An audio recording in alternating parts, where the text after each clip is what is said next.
오늘 우리 함께 나누고 싶은 이야기는 마태복음 21장의 이야기입니다. 12절과 13절 그리고 14절까지 한번 보도록 하겠습니다. 마태복음 21장 12절, 13절, 14절 읽습니다. 예수께서 성전에 들어가사 성전 안에서 매매하는 모든 사람들을 내쫓으시며 돈 바꾸는 사람들의 상과 비둘기 파는 사람들의 의자를 둘러 엎으시고 그들에게 이르시되 기록된 바 내 집은 기도하는 집이라 일컬음을 받으리라 하였거늘 너희는 강도의 소굴을 만드는도다 하시니라. 맹인과 저는 자들이 성전에서 예수께 나오매 고쳐주시니. 아멘. 자, 지금 예수님께서 소위 말해서 성전 청결이라고 하는 사건을, 이상한 사건을 일으키셨어요. 성전은 하나밖에 없었거든요. 그때 당시 예루살렘에 있는 그 헤롯이 지었던 성전이에요. 그 성전밖에 없었어요. 그래서 멀리 지방에서 사는 사람들이 하나님께 예배를 드리러, 제사를 드리러 올 때는 그 지역에서 드릴 수가 없었어요. 하루길이 됐든 이틀길이 됐든 사흘길이 됐든 예루살렘까지 와서 성전에서 짐승의 피를 흘려 죄의 사함을 받고 하나님께 영광 돌리고 하나님께 복을 선포받는 그러한 시대였단 말이에요. 그런데 이제 멀리서 자기 죄를 대신 위하여 죽임을 당할 양, 소를 끌고 올 때에 먼 길을 온단 말이에요. 그럼 자칫하면 다쳐요. 부상을 당한 제물은 하나님 앞에 드릴 수가 없어요. 마치 이와 같은 거예요. 이것을 그려주는 예표예요. 죄인은 죄인을 용서할 수 없다 하는 거예요. 죄가 없는 온전한 사람만 죄인을 도울 수 있어요. 예를 들어서 죄가 없어서 감옥 바깥에 있는 사람들이 감옥 안에 있는 사람들을 보석을 해주든지 보석을 대신 해주든지 풀어준다 이 말이죠. 변호를 제대로 해준다든지 뭐든지 할 수 있어요. 그런데 같은 깜빵 안에 앉은 10년형 받은 사람이 5년형 받은 이 후배에게 너하고 나하고 같이 나가자. 내 2년 반 내가 아니다. 다시 말할게요. 5년 살기로 된 사람이 10년 된 사람이 불쌍해서 그래 네 2년 반을 내게 다오. 그러면 나도 7년 6개월 너도 7년 6개월 같이 출소하는 거다. 이런 법은 없다 이 말이에요. 죄인이 죄인의 죄를 감해주거나 사할 수 없어요. 그래서 지금 죄인이기 때문에 용서받기 위해서 양을 끌고 성전을 찾아가는 건데 온전하지 못한 제물은 나의 죄를 용서해 줄 제물이 못 되는 거예요. 그래서 상한 짐승은 제물이 될 수 없기 때문에 이 사람들은 오히려 돈을 가지고 예루살렘에 와서 가난한 사람은 비둘기를 사서 제물로 바치고 좀 돈이 있는 사람은 양을 사서 그 양을 제물로 바치고 어떤 이는 소를 잡아 바치는. 그래서 예루살렘에는 공식적으로 이러한 상황을 이해한 허용이 있었단 말이에요. 단순히 장사치들의 판을 치는 것을 얘기하는 게 아니에요. 이건 분명히 인정하셨어요. 그래서 말씀을 잘 읽어보면 예수님께서 성전 안에서 매매하는 모든 사람들을 내쫓으시며 돈 바꾸는 사람들의 상과 비둘기 파는 사람들의 의자를 둘러 엎으시고 그래놓고 하시는 말씀은 왜 여기서 매매를 하느냐 이렇게 책망하신 게 아니고 뭐라고 말씀하셨냐면 그들에게 이르시되 기록된 바 내 집은 기도하는 집이라 일컬음을 받으리라 하였거늘 너희는 강도의 소굴을 만드는도다 그랬어요. 그러니까 정작 매매가 잘못된 것처럼 상을 뒤엎으시더니 장사치들을 막 뒤엎어 버리시더니 정작 내용을 들어보니까 장사치들의 잘못을 체크하는 게 아니라 강도의 소굴이 된 거, 이것을 책망하시는 거예요. 강도란 말은 폭력배들 그런 뜻이에요. 폭력단 그런 뜻이에요. 역사, 이스라엘 1세기 역사를 쭉 1세기 이전부터 1세기의 역사를 쭉 읽어보면 아주 재밌는 사실을 발견해요. 이미 예수님이 오시기 약 300~400년 전부터 징조가 있었어요. 로마의 압제에 너무 시달리다 보니까 하나님의 선민으로서 자존심은 물론이거니와 살 수가 없는 거예요. 그래서 로마를 전복할 지도자를 찾았고 로마를 그 땅에서 몰아낼 그런 세력을 얻기를 원한 거예요. 힘을 갖기를 원한 거예요. 그런 무리들이 지도층에도 있었고 평민들 가운데도 있었던 거예요. 나중에는 예수님 당시에는 그런 폭력적 성향을 가진 열혈당원들이 거의 예루살렘을 차지하고 있었어요. 여러분 배경을 잘 이해하셔야 돼요. 이 문장, 이 성경을 이해하려면 그때 당시 배경을 잘 시대적 상황을 좀 이해할 필요가 있다는 말이에요. 그래서 어쨌든 이 단순히 사두개인, 바리새인, 종교적인 사람도 있었지만은 열혈당원, 즉 폭력으로만 로마로부터 벗어날 수 있다. 우리가 독립된 국가를 가질 수 있고 하나님을 제대로 섬길 수 있다라고 주장하는 다수의 폭력적인 사람들이 대부분이었단 말이에요. 심지어 지도층들 가운데서도 많았으니까. 그래서 주님께서 지금 성전이 성전의 기능을 못한 것을 어떻게 보여주셨냐면 지금 비둘기 파는 사람을 내쫓아버리고 돈 바꿔주는 사람을 내쫓아버리고, 돈 바꿔준다는 말이 뭐예요? 이스라엘 사람 성전에 바치는 성전세와 예물로서의 돈은 로마 돈을 사용할 수가 없었거든요. 오직 이스라엘 돈만 허물로서 받아들였단 말이에요. 그러니까 통용되는 것은 로마 돈이 많은데, 근데 성전에 바칠 때는 로마 돈을 들 수 없으니까 환전상을 통해서 이스라엘 돈으로 바꾸어서 예물로 드렸다 이 말이죠. 그러니까 지금 성전에서 마땅히 드려져야 할 이 제사에 필요한 모든 제물들, 그 다음에 예물들이 다 엎어져 버린, 땅바닥에 굴러버림으로써 성전에서 제사가 진행이 되지 못한 거예요. 일시적이지만 제사가 중단된 거예요. 제물 없는 제사는 없으니까. 이해가 되시죠? 제물 없는 제사는 없어요. 그래서 주님께서 제물들을 흩어버리고 예물들을 흩어버림으로써 성전이 성전 구실을 못한다는 것을 의도적으로 보여주신 거예요.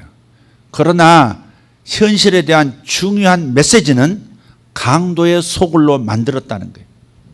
여기서 내 집은 기도하는 집이라 일컬음을 받으리라 그랬는데 예루살렘에 있는 그 성전은 이 구절은 예수님께서 이사야서 56장의 말씀을 차용해서 말씀하신 거예요. 그러니까 700년 전, 예수님 당시보다 700년 전, 우리로 말하면 2700년 전 이사야가 미리 말씀했던 거예요. 이 성전의 기능은 어떠해야 한다. 만민을 위한 기도의 집이어야 한다는 거예요. 여기는 그냥 기도의 집, 그래서 기도하는 집 되어 있죠. 그러나 주님께서 차용하셨던 이사야 56장에는 만민을 위한 기도의 집이라고 그랬거든요. 그러니까 거기서는 평화의 하나님께서 사람들을 치유하시고 주변 국가들에게 평화의 왕이 되심을 선포해야 하는 성전의 기능을 감당해야 했던 것이고, 그래서 이 성전에서 여호와 하나님이 이방인들까지도 주변 국가들도 축복하는 이 기능을 다 하도록 지어진 것이 본래 성전의 의미인데, 이제는 로마의 압제에 시달렸다는 그 명분 가지고 폭력적인 성향만 난무하는 상태가 되어버렸다. 예루살렘과 심지어 성전 안에까지 어쩌든지 로마를 힘으로 밀어내고 로마 제국을 전복시키려고 하는 그런 무리들로 가득한 소굴이 되어버렸다는 거예요. 이 원래 소굴이란 말이 이스라엘에 가면, 제가 성지순례 가면 이런 절벽 같은 데인데요, 석회암 지대라 비가 오면 뻥뻥 구멍이 뚫린다. 굴이 많아요. 옛날에 이제 범죄하고 또 가난한 사람, 원통한 사람, 돈 뜯긴 사람, 돈을 뭐 이렇게 갚지 않고 도망가는 이런 사람들이 전부 그런 굴 속에 들어가서 강도가 된 거예요. 낮에는 거기 있다가 밤에는 나와서 강도짓 하고, 그것을 주님께서 의식하시고 강도의 소굴로 만들었다. 얘기는 강도는 남의 것을 단지 뺏는 것처럼 됐는데 폭력단을 말해요. 폭력단. 어쨌든 대상은 그들의 적은 로마였고 로마와 협조하고 있는 이스라엘 지도층이었단 말이에요. 그래서 이렇게 살벌한, 이렇게 혈기와 분노로 가득한 성전이 되어버렸으니 예루살렘 성전이 빛이 되어야 할 자신의 사명을 스스로 그 등불을 꺼버린 것이다 이 말. 그러니 성전 기능이 끝났다 이거예요. 그래서 주님께서 제사가 올려지지 않을 것이다, 제사가 필요 없는 제사다 하고서 매매하는 현장, 재물을 살 수 있는 현장을 엎어버리신 거예요. 자, 이 말씀이 이해되셨죠? 자, 근데 이 일은 언제 일어나느냐면 예수님께서 예루살렘에 낙이 타고 입성하신 바로 그때 일어났거든요. 예수님의 마지막 예루살렘 방문이에요 이게. 그래서 21장 1절부터 보면 제자들에게 말씀하세요. 어디 가면 한 번도 사람을 태워보지 않으면 어린 나귀가 한 마리 있을 거다. 풀러가지고 가져와라. 만약 주인이 내 나귀를 왜 가져가시오 이렇게 말하거든, 주께서 쓰시겠다 하라. 제가 결혼에 대한 슬로건이 이것이었습니다. 저의 철학. 나는 하나님의 사람이기 때문에 언제든지 내가 원하는 사람을 선택해서 주께서 쓰시겠다 하느니라 데리고 올 수 있다고 자신했던 정신 빠진 청년이었습니다. 그래서 결혼이 그래서 늦어졌습니다.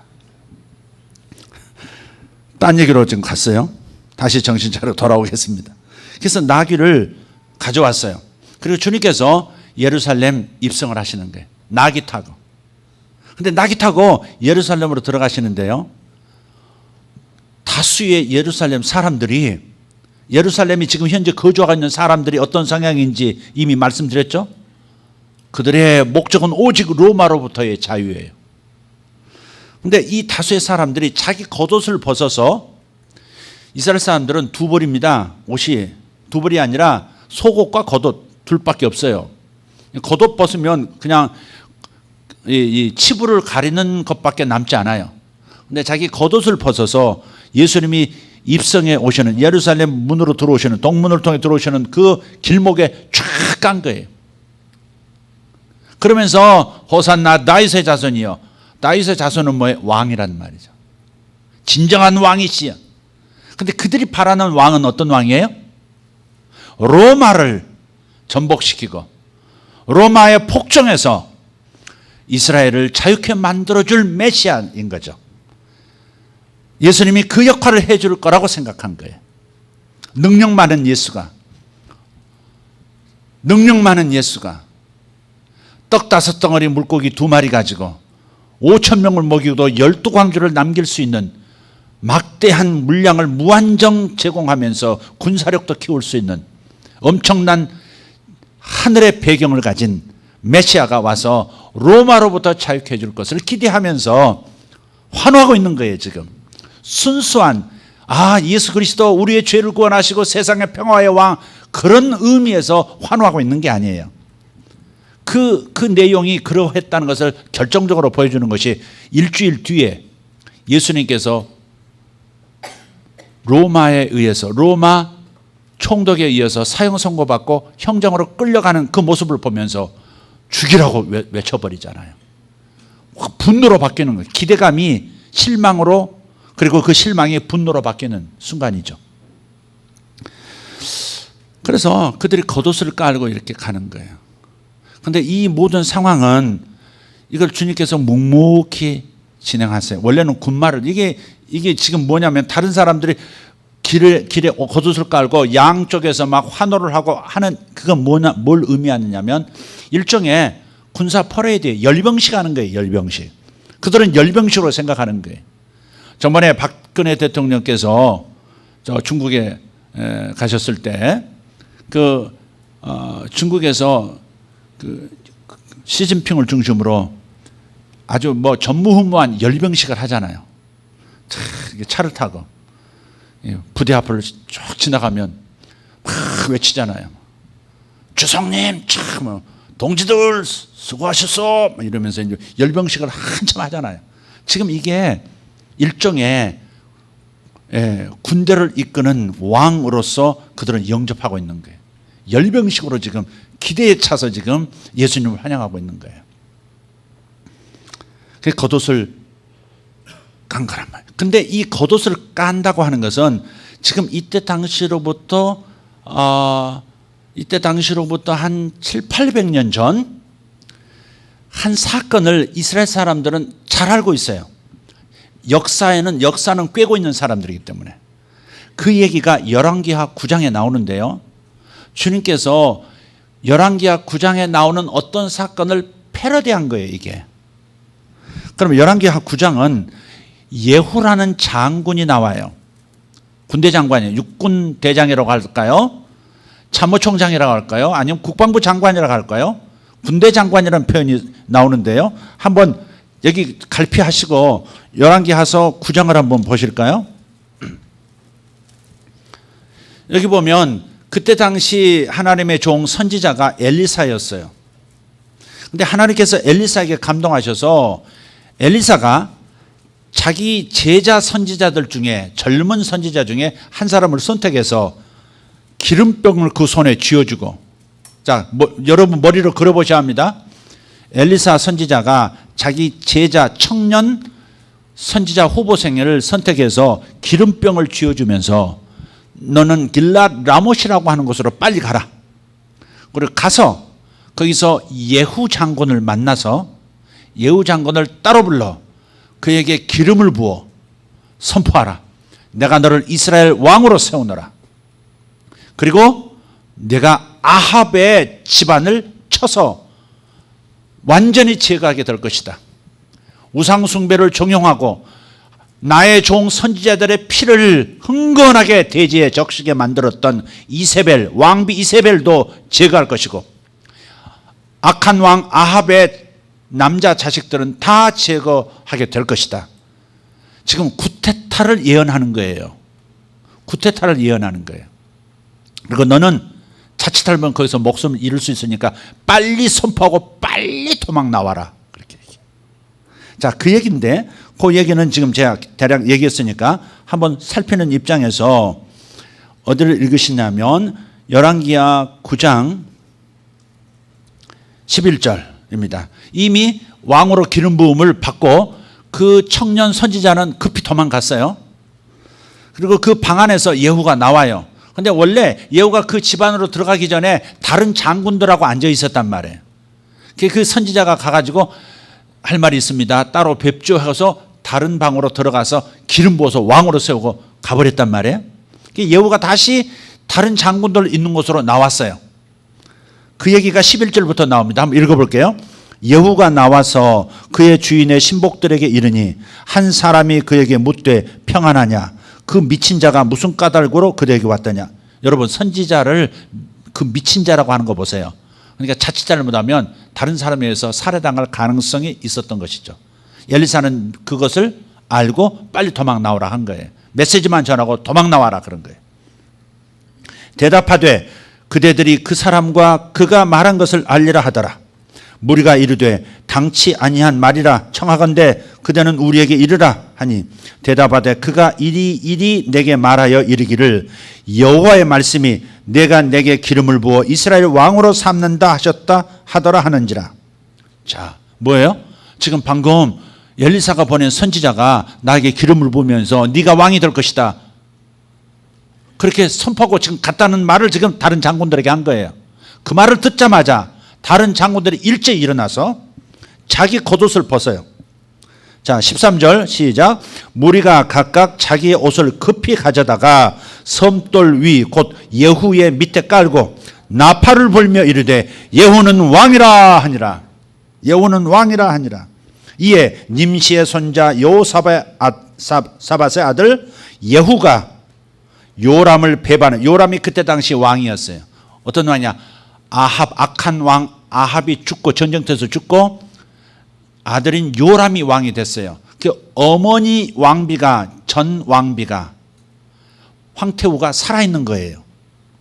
그래서 요람은 아합 왕의 제 아들이기 때문에 제거 대상이에요. 요람 왕을 배반했다. 구테타. 그냥 하나님께서 가끔 구테타도 기름 부으시는 거예요.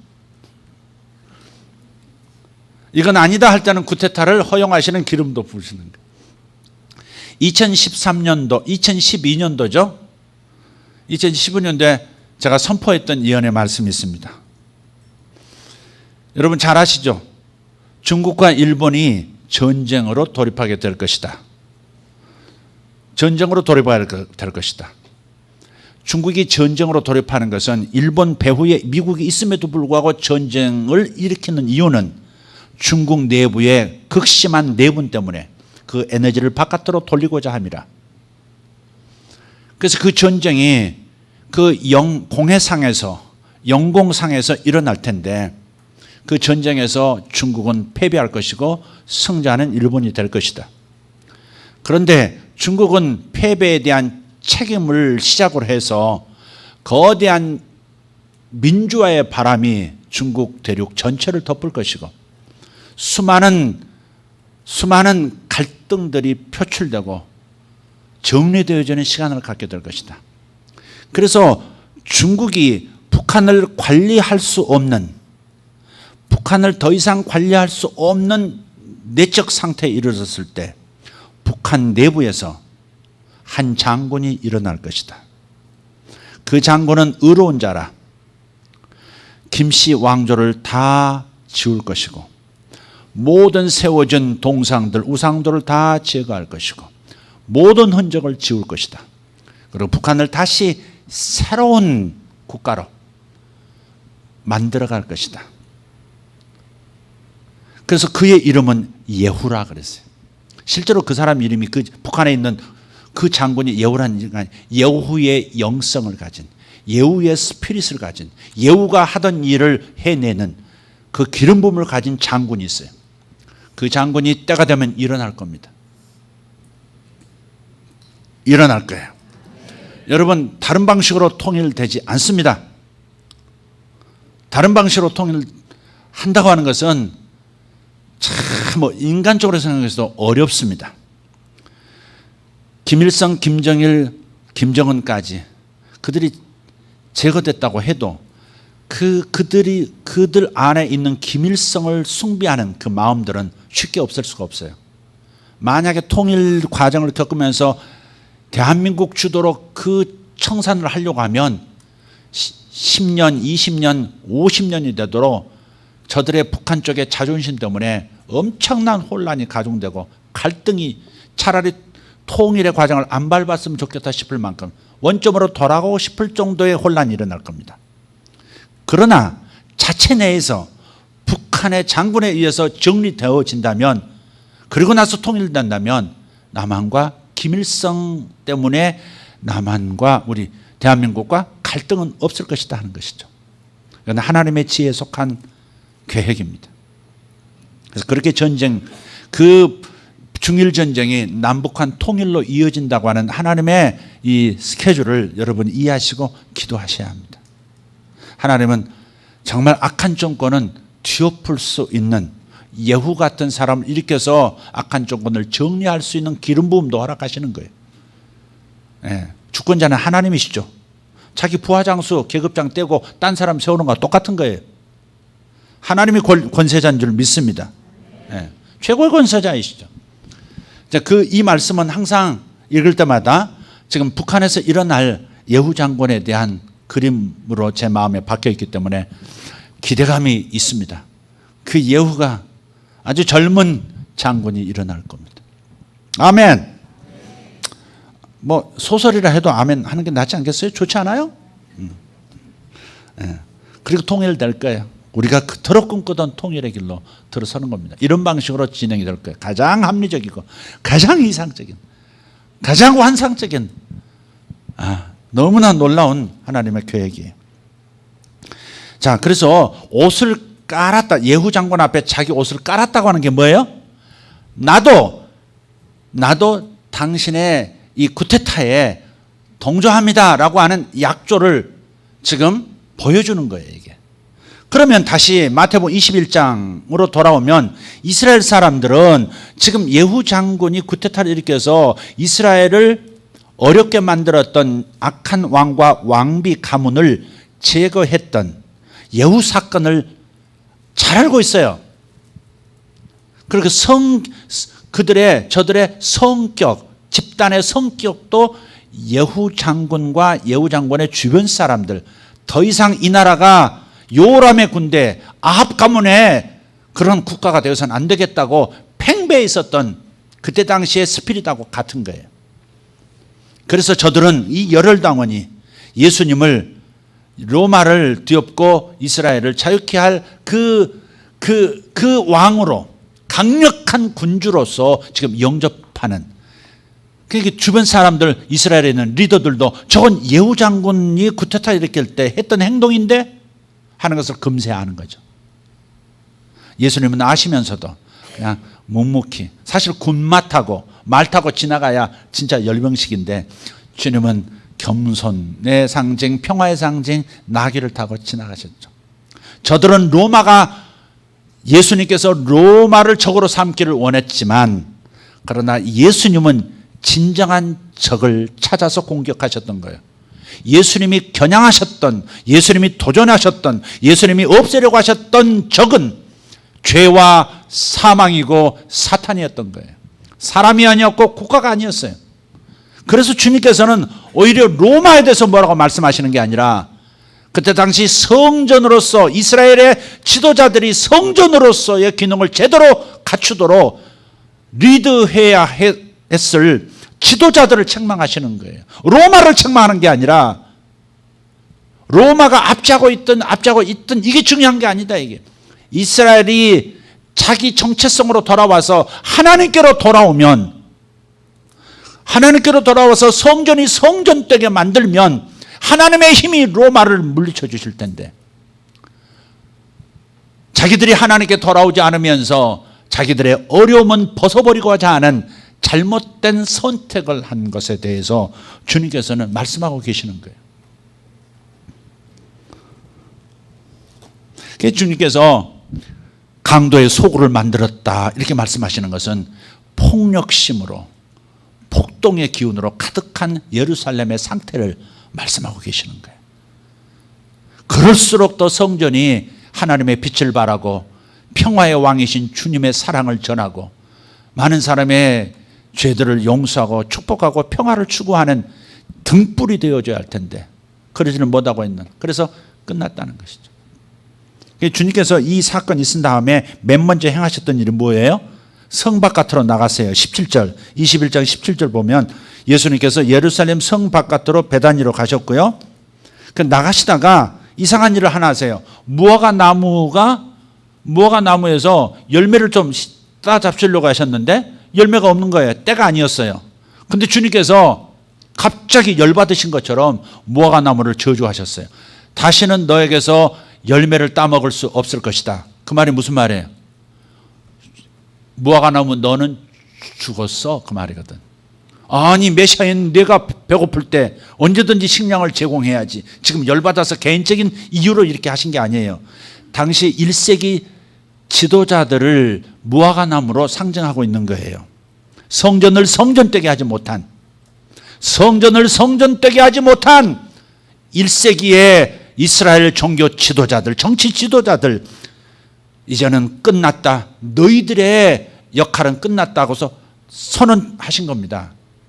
그리고 얼마 후에 로마가 와서 모든 리더들을 다 죽이고 예루살렘은 폐허로 만들어버렸죠. 예루살렘 성전을 폐허로 만들어버렸어요.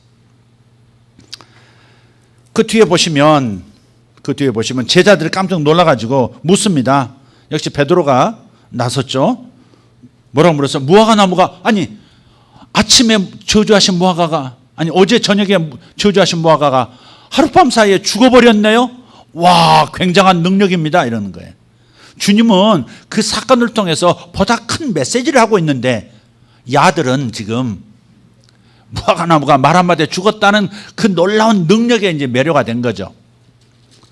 그런데 주님께서 그걸 책망하지 않으시고 좀 더 이해할 수 있도록 발전적 선언을 하세요. 그게 뭐냐면 21절에 보시면 내가 진실로 너희에게 이르노니 같이 만일 너희가 믿음 있고 의심하지 아니하면 이 무화과 나무에게 된 이런 일만 할 뿐 아니라 이 산더러 들려 바다에 던져지라 하여도 될 것이요. 아멘. 스톱. 자, 여기 보세요. 이 산이 뭘까? 예루살렘에서 하시는 말씀이에요. 그것은 성전이 서 있는 성전산을 가리키는 거예요. 그러니까 성전의 지도자들만 제거가 될 것이 아니라, 역할이 끝났다는 것이 아니라 이제는 성전 자체도 없어질 것을 얘기하신 거예요. 왜? 성전이 성전되지 못하니까 폐하는 거다 이 말이에요. 오늘 아침에 나눴던 말씀 기억하십니까? 고린도전서 3장 16절 17절 말씀. 너희가 하나님의 성전인 것과 하나님의 성령이 너희 안에 계시는 것을 알지 못하느냐? 사람이 성전된 자기를 더럽히면 하나님도 그 성전을 멸하시리라. 성전이 거룩한 즉 너희도 그러하니라. 성전이 성전으로서의 기능을 못하면 폐한다는 거죠. 성전이 성전 기능을 하지 못하면 하나님의 축복하심이, 하나님의 영광이 떠난다는 것이죠. 사랑하지 않는다는 게 아니라 떠날 수밖에 없는 사랑일 수밖에 없다는 거예요. 자식을 사랑하지만 자식이 잘못된 길로 갈 때 그거에 대해서 질책하고 바른 길로 돌아오도록 하는 것은 사랑의 또 다른 표현이죠. 그러니까 하나님께서 성전을 폐하시고 이제야말로 진정한 성전인, 하나님의 유일한 성전인 하나님의 사람들, 이 성전이 성전 기능으로, 다시 말해 하나님을 항상 환영하고 항상 하나님과 동행하고 항상 하나님의 영광을 드러내려고 하는 이 성전의 기능을 하지 못한다면, 다른 표현, 빛과 소금처럼 살아내지를 못한다면, 그리고 그에 대한 갈망도 없다면, 어느 선을 넘는다면 1세기 때 예루살렘 성전이 없어져 버린 것처럼 이 땅에서의 자신의 영향력이 사라져 버릴 수 있다 이 말이죠. 굉장히 두려운 말씀이에요 이게. 우리가 구원은 받고 다 천당 가는 건 틀림없어요. 진짜 예수를 영접하셨다, 믿으면 아멘 합시다.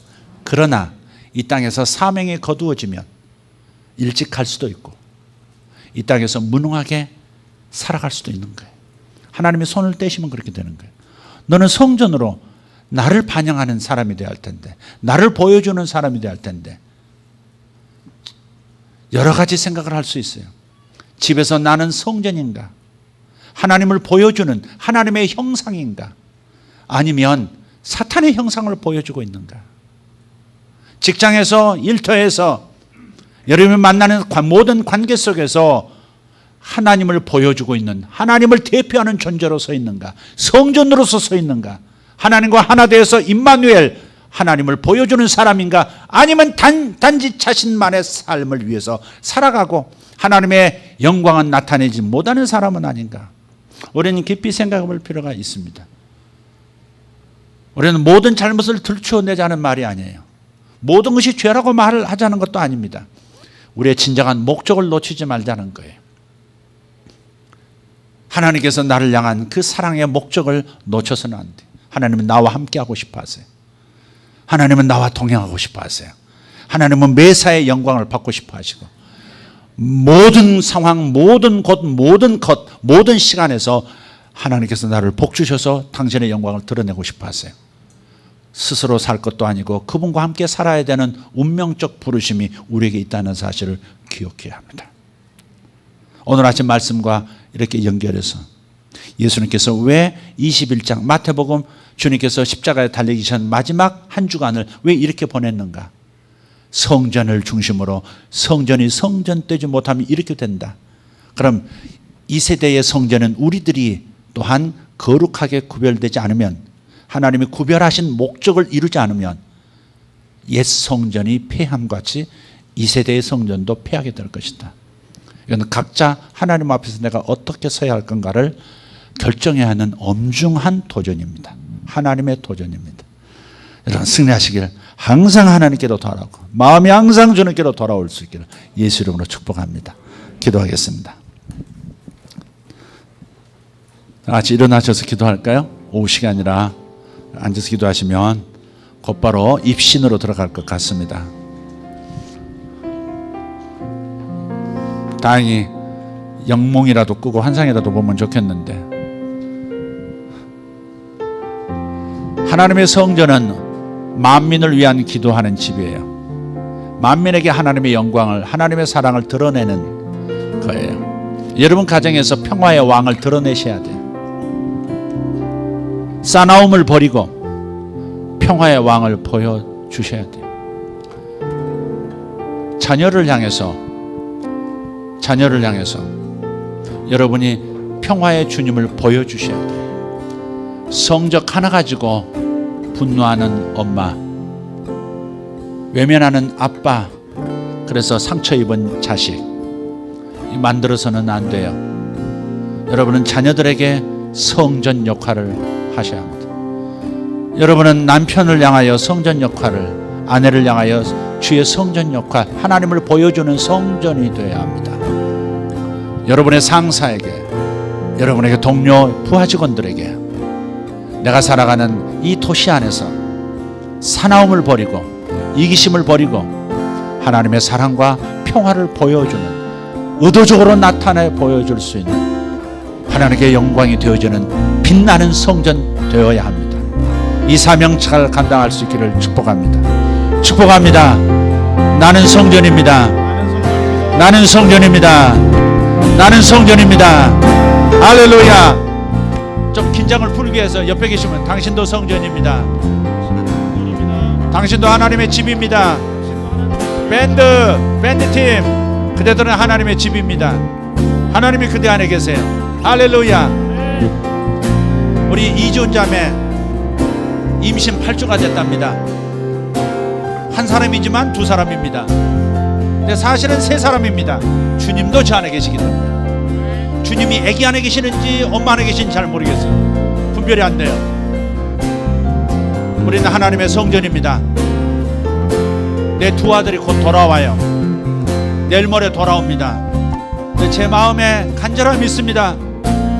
내 아들들이 아버지를 모신 성전이 되어야 할 텐데, 내 아들들이 참된 주님을 모신 성전이 되어야 할 텐데, 내 사랑하는 아들들이 아버지를 사랑하며 아버지 하나님을 잘 모시고 사는 하나님의 성전된 인생을 살아내지 못한다면 우리 자녀들의 인생은 실패한 건데, 주여 우리 자녀들을 돌봐주십시오. 주의 성령께서 각자 자기 자신이 아버지를 모신 성전됨을 깨닫고 성전으로서 기능을 하며 살아가기를 결심하면서 평생 이 정체성을 놓치지 않고 살아갈 수 있는 아들이 되도록 성령 하나님 도와주시옵소서. 저는 그렇게 기도하고 있습니다.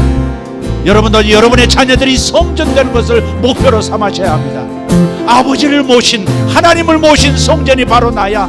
세상 사람하고 똑같은 것 같지만 그러나 나는 달라. 나는 아버지를 모신 성전이야. 하나님의 집이야. 이런 거룩한 자존심을 가지고 살아가는 것을 최고의 목표로 삼는 아비어미들이 되셔야 합니다. 좋은 대학 가는 거 좋습니다. 좋은 직장 가는 거, 좋은 결혼하는 거 좋습니다. 하나님 축복하실 겁니다. 그러나 아비된 어미된 우리의 목표는, 최고의 목표는 내 자녀들이 성전으로서 살아가야 한다. 아버지 집의 역할을 감당해야 한다. 여기서 벗어났을 때 지체 없이 메마름이 시작될 수 있습니다. 여러분 궤도 수정하십시오. 여러분 자녀 교육의 궤도 수정을 지금 빨리 하셔야 합니다. 좌표를 다시 설정하세요. 내 아들은, 내 딸은 하나님의 집, 자기 자신이 자각하면서 살아갈 하나님의 집, 이 목표를 놓고 기도할 수 있기를 바랍니다. 주여 제가 하나님의 집이 되기를 소망합니다. 진정한 하나님 참된 집이 되기를 소망합니다. 내 딸도 내 아들도 그렇게 되기를 소망합니다. 이 시간 부르짖어 기도하기를 원합니다. 주여 삼창하고 기도하겠습니다. 두 손 들어 기도합니다. 주여.